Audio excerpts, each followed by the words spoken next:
Hey guys, it's Chris Hill with Help the Other Guy. We're at iFusion with our friends Brett and Dan, two MSU students. This is a great spot for a first date. So on this episode, we're going to talk about where to go on a first date, what to wear on a first date, what to order on a first date. And to start you guys off, when do you know this girl or a girl is going to go on a first date with you guys?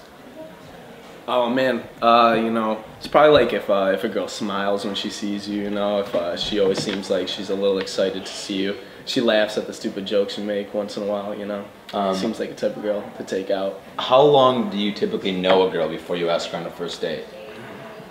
Probably a few weeks to get to know a little bit, run into them, contact here and there, and then see if you like them a little bit, like them enough to take them out. You have to like them enough to take them on a first date.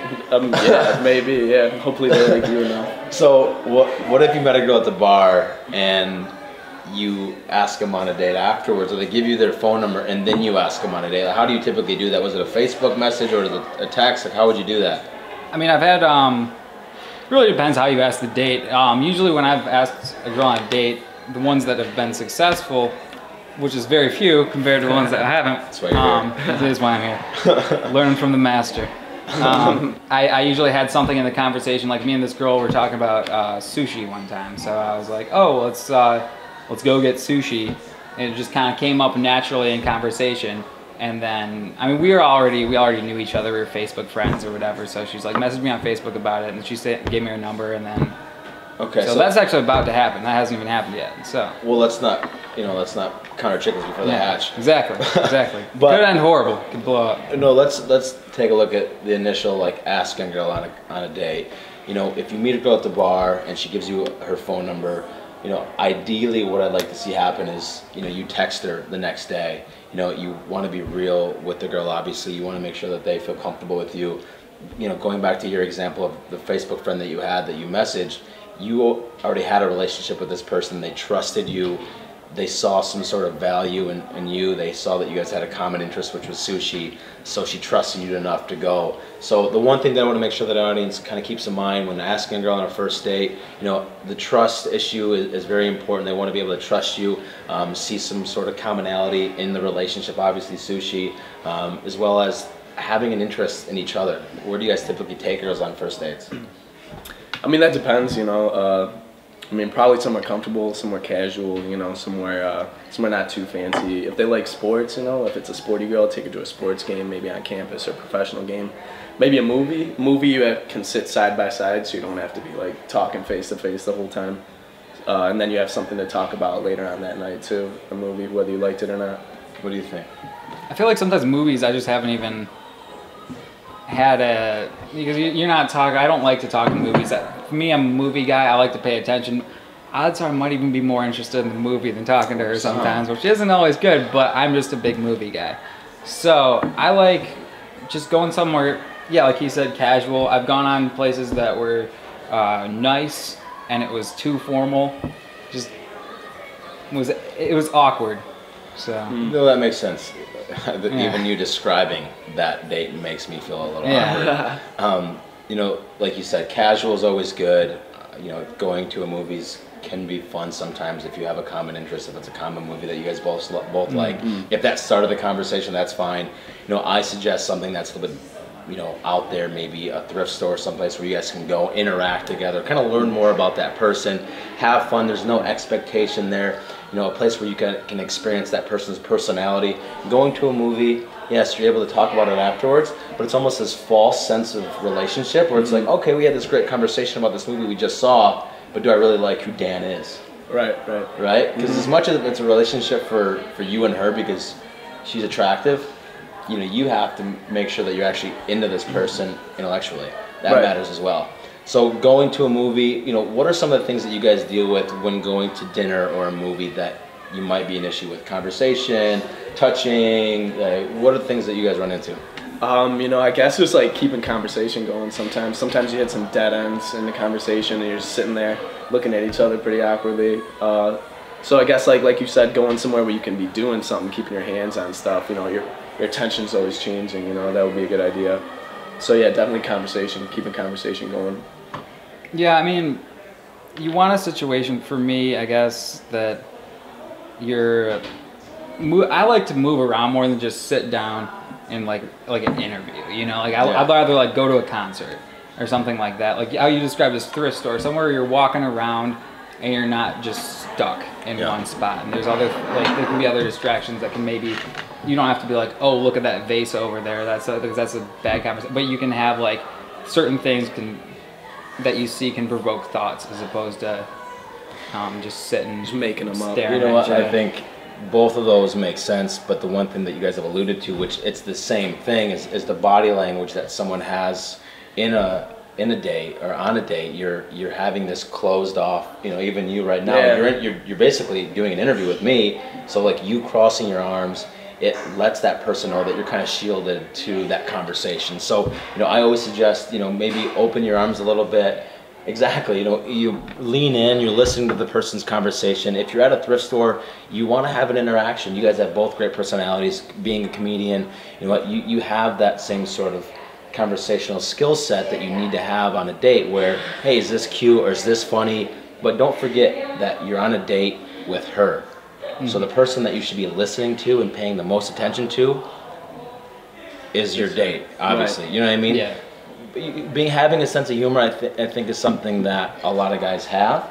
But being a comedian, do you think that sometimes humor's lacking on the date, or it's forced on your part?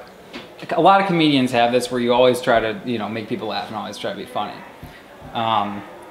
And you just gotta make it go smoothly. You know, sometimes girls don't want a guy to be funny. I realize they want to have a serious conversation. They want to talk about themselves too, without you like always having a witty retort. So, retort. That's a great point. Yeah. So, I mean, that's one thing I've realized. Like, girls, they like to talk about themselves. And if you actively listen to them. Absolutely. And you don't want to just be like, oh yeah, I'm listening, kind of thing. But if you kind of bring up points that they made.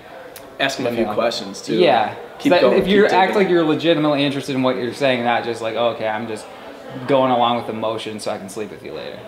That's a great point, because I think there's not a guy that I've met, even myself, that when you go on a date, you find someone that's very attractive, you go, okay, this person's really cute, I probably want to sleep with them this evening. But let's kind of pump the brakes here a little bit, because you have to establish some sort of relationship with that person. There's some values that they need to see in you before they're willing to let their guard down enough to trust you to go back to their place, even kiss them, call them back, let alone have sex with them. So, you know, reading the cues of body language, establishing a relationship, actively having a conversation, listening to them, having eye contact, those things are important. Not being fidgety. You know what I mean? So like, honestly though, when you're talking to somebody and you're having a conversation and they start to get fidgety or their eyes start to wander, you go, I've lost interest in you because you've lost interest in me. Mm-hmm. You know what I mean? Mm-hmm. So like, making sure that you have that same sort of like connection with them, if you're touchy with them, if you have the comfort level. Do you think that a girl's gonna kiss you if you haven't been able to touch them all night? Right. And feel comfortable with that? Right. It makes this is really uncomfortable because I don't want to kiss Dan. It's just, you know what I mean? Why not? Yeah. I'm just not my team that I play for. Understandable. So, I like Ginger, but doesn't matter. They all do. They all do. But you know, honestly, finding a person that you want to have a relationship with first is going to be the most important thing, and then obviously having the sexual relationship afterwards. You're gonna just. And it's going to happen. Yeah. So, you know, asking a girl out, taking a girl out to a specific place, acting, you know, with some confidence, listening to the conversation, knowing the body language and the cues to look for, being respectful, listening, paying attention. If you guys do all those little cues at the end of the night, do you kiss the girl? Ooh, that's a question, man. Do you or don't you? I think it's safe not to, but if you've been touching all night, if you've been touching, if she's been laughing, if she seems like she's, you know, excited about you, you know, go ahead. There's times we're expecting it. There's times where I've definitely had vibes with girls where I didn't, because I thought, oh, this is like our first or whatever date, and then I could tell after that she was kind of expecting that, and it just kind of fell apart. So you're saying that if you don't kiss a girl on the first date, not on the first date, it depends on the girl. Right. I think it's a safe move even not to kiss, you know, because if you go in for the kiss and she's not all about it, that might ruin things. That might like detriment. Because you might have had a great date, but people remember the ending of an experience. So if it's a bad ending, well, hopefully not. Hopefully they remember every part of the experience. Hopefully. Ideally, and I think if you establish a relationship, show them that you have some sort of value. If it's a commonality with a movie, a book, something that you guys have in common. If it's a class, if you share that.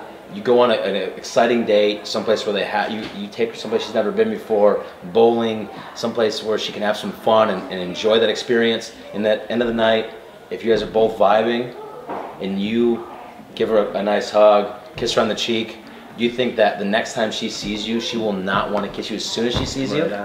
It's always a safe bet to... I think cheek is a lot of times for a first date, I think a cheek can be, if you're vibing, because you don't want to rush it too much. That's what I'm saying, Brett. A cheek is fine. Cheek's fine, and then if she wants more, she can make a move. Because God knows we're not going to stop him. Yeah. You know what I mean? So like, let's next time when we're on a date, when the date's closing up, you know, don't be afraid to, even if you're vibing, Brett, kiss them on the cheek. I think that's fine. Very casual. It's a relationship. Let's build it from the ground up. So I think those are a lot of tips that can help you on a first date, on dating. Being a guy isn't easy. We're here to help.